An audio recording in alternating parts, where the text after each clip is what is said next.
તો આ સાથે ખગોળશાસ્ત્રી દિવ્યદર્શન પુરોહિત TV9 સાથે જોડાઈ ચૂક્યા છે। સર, સ્વાગત છે આપનું। અને ખાસ આજે ખગોળીય ઘટના છે, ઐતિહાસિક ઘટના છે કે જે આશરે 400 વર્ષ બાદ હવે સર્જાવા જઈ રહી છે, પરંતુ મહત્વપૂર્ણ બાબત એ છે કે આ ક્ષણ, આજનો દિવસ કેટલો મહત્વપૂર્ણ છે ખગોળીય રીતે।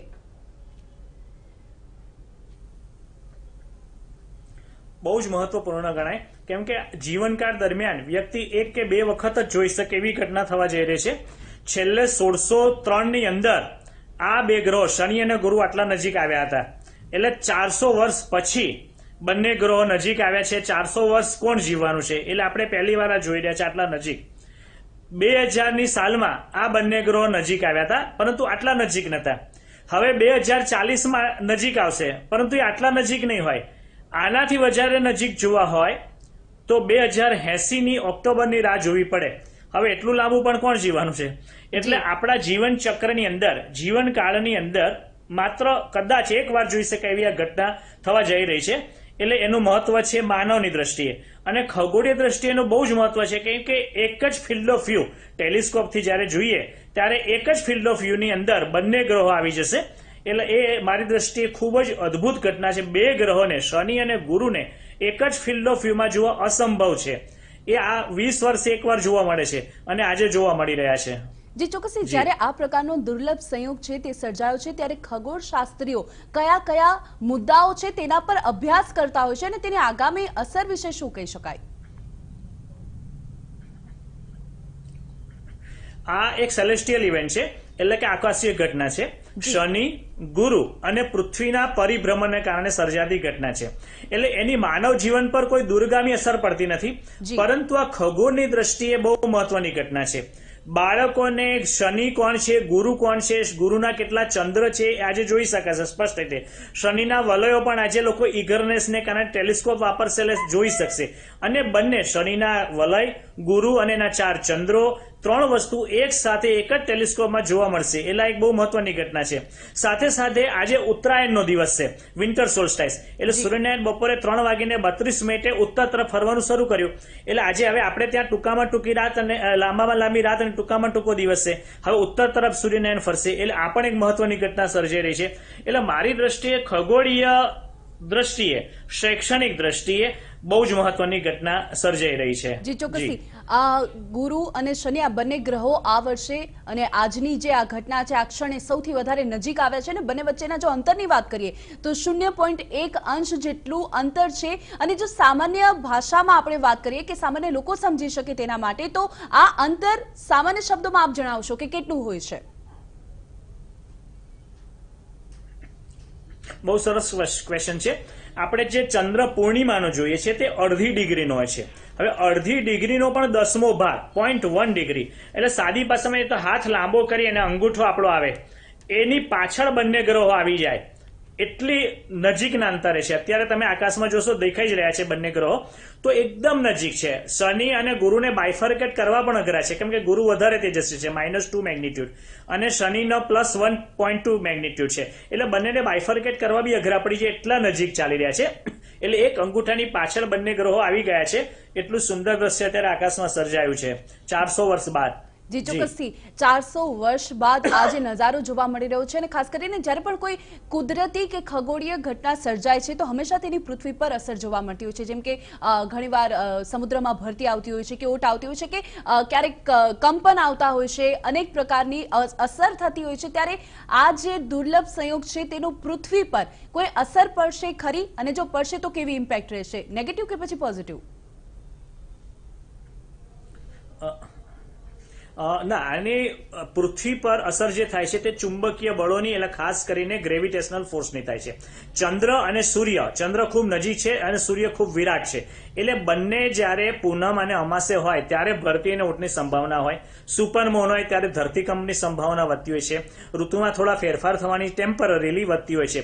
બાકી કોઈ પણ પ્રકારની યુતિથી, કોઈ પણ પ્રકાર ગ્રહોની હિલચાલથી, કેમ કે એમાંથી કોઈ પ્રકારનું રેડિયેશન છૂટતું નથી, એમનો ગ્રેવિટેશનલ ફોર્સ પૃથ્વીને અસર કરતો નથી, બહુ દૂર છે। ગુરુની વાત કરીએ તો 85 કરોડ કિલોમીટર દૂર, અને શનિની વાત કરીએ તો 110 કરોડ કિલોમીટર દૂર, એટલે એની કોઈ ગ્રેવિટેશનલ કે ચુંબકીય ફેરફાર એનો આપણા પર અસર કરતો નથી. એટલે ભૌગોલિક રીતે કોઈ પણ પ્રકારે ડર રાખવાની જરૂર નથી. જે ચોક્કસ વાતાવરણ પછી અર્થવ્યવસ્થામાં કોઈ બદલાવની શક્યતાઓ ખરી?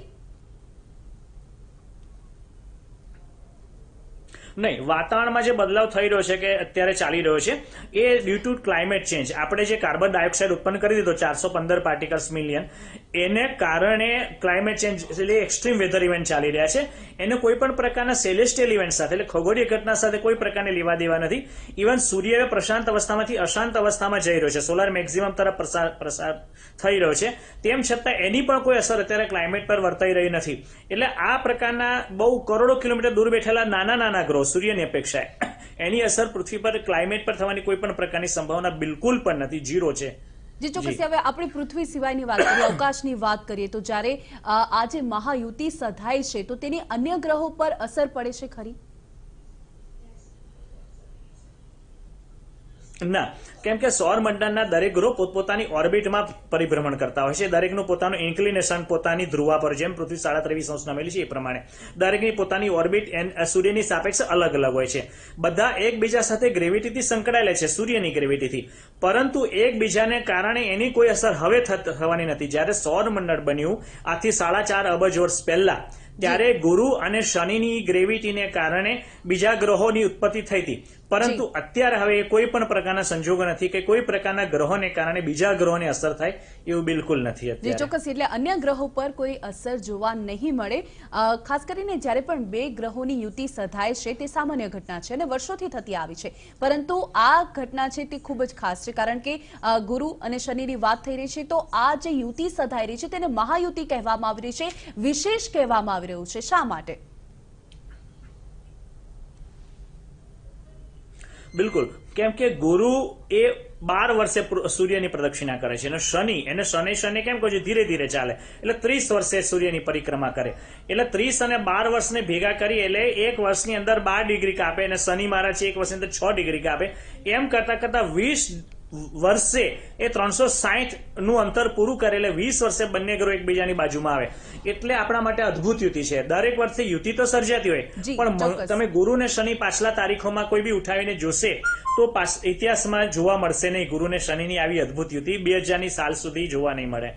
જી ચોક્કસથી. અચ્છા, બંને ગ્રહના કદની જો આપણે વાત કરીએ તો ગુરુ અને શનિ બંને વચ્ચેનો કદનો તફાવત પણ ખૂબ જ મોટો છે, કારણ કે ગુરુ સૌથી મોટો ગ્રહ કહેવાય છે અને શનિ કરતા તેનું જે કદ છે તે 3.3 ગણું વધારે છે. તો આ યુતિમાં તેની શું અસર પડશે, બંને ગ્રહ વચ્ચેની યુતિમાં? ગુરુ છે એને ગુરુ ગ્રહ આપણા ઋષિઓ એટલે જ કહે ગુરુ એટલે મોટો, એની ગ્રેવિટી પણ ખૂબ વધારે છે અને પૃથ્વીથી 11 ગણો માસિવ છે, જ્યારે શનિ મહારાજ 9 ગણા માસિવ છે. પરંતુ અમે વાત કરીએ પ્રમાણે ગુરુ અત્યારે પૃથ્વીથી 85 કરોડ કિલોમીટર દૂર અને શનિ 110 કરોડ કિલોમીટર દૂર. એટલે બંને વચ્ચે, ગુરુ અને શનિ વચ્ચે બી 25 કરોડ કિલોમીટરનું અંતર છે, ડિફરન્સ છે. સમજો 25 કરોડ કિલોમીટર. એટલે બંને ગ્રહને કોઈ અંતર, એની જોડે કોઈ લેવા દેવા જ નથી. આ તો આપણે જયારે ટ્રેનમાંથી પસાર થતા હોય, સામેથી બીજી ટ્રેન પસાર થાય અને બીજા ટ્રેક પર ત્રીજી ટ્રેન પસાર થાય તો એક તબક્કો એવો આવે કે બીજી સામેની 2 ટ્રેનો સાથે જતી જણાય, એવી આ પરિસ્થિતિનું નિર્માણ થયેલું છે. એ 3 એટલે પૃથ્વી, ગુરુ અને શનિના પરિભ્રમણને કારણે થયેલું છે. એટલે એને કોઈ એકબીજાની સાથે કશું નિસ્બત નથી, પણ પૃથ્વીની સાપેક્ષા દેખાય છે. અત્યારે ચંદ્ર પર જઈને જોઈએ તો એટલું ના દેખાય અને મંગળ પર જઈને જઈએ તો આવી યુતિ ના દેખાય, બુધ પર આવી યુતિ નહીં દેખાય, કેમ કે આ પૃથ્વીની સાપેક્ષા યુતિ સર્જાઈ રહી છે. જી.